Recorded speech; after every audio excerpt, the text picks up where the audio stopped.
ওসমান হাদির জানাজায় মানতে হবে যেই সব নির্দেশনা। ইনকলাব মঞ্চের আহ্বায়ক শহীদ শরীফ ওসমান হাদির মরদেহ নিয়ে বিমান বাংলাদেশ এয়ারলাইন্সের ফ্লাইট BG 585 ঢাকায় পৌঁছেছে।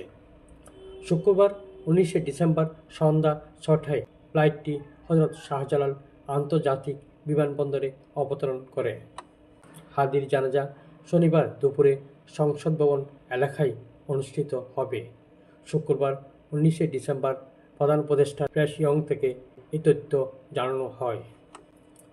এতে বলা হয়, আগামীকাল শনিবার বেলা 2:30টায় জাতীয় সংসদ ভবনের দক্ষিণ প্লাজায় শহীদ ওসমান হাদির নামাজের জানাজা অনুষ্ঠিত হবে। শহীদ ওসমান হাদির নামাজের জানাজায় অংশগ্রহণে আগ্রহীদের কোনো প্রকার ব্যাগ বা ভারী বস্তু বহন না করার জন্য বিশেষভাবে অনুরোধ জানানো যাচ্ছে।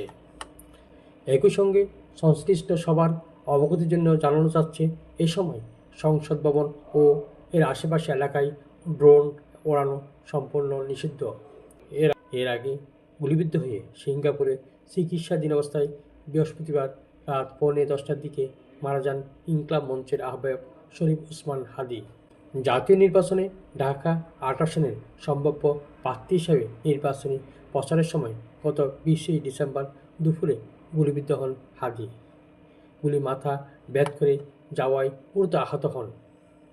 আশঙ্কাজনক অবস্থায় তাকে প্রথমে ঢাকা মেডিকেল কলেজ হাসপাতালে, পরে এভারকেয়ার হাসপাতালে ICUতে নেওয়া হয়।